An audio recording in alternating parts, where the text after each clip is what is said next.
ಮನೆಯೊಳಗೆ ಬಾ ತಾಯಿಯೇ, ಸ್ಥಿರವಾಗಿ ನೆಲೆಸಮ್ಮ ಚಾಮುಂಡಿಯೇ.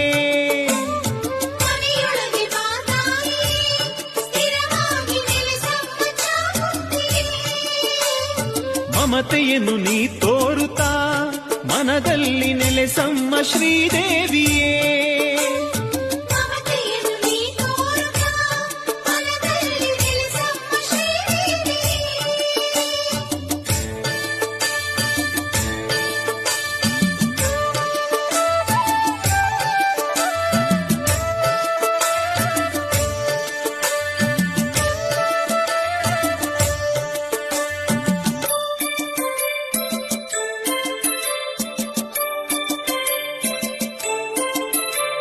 ಶರಣೆನುವೆ ತಾಯೇ, ಕರಮುಗಿವೆ ಮಾಯೇ, ನಿನ್ನ ಭಕ್ತರನ್ನು ಕರುಣೆಯಲಿ ಕಾಯೇ.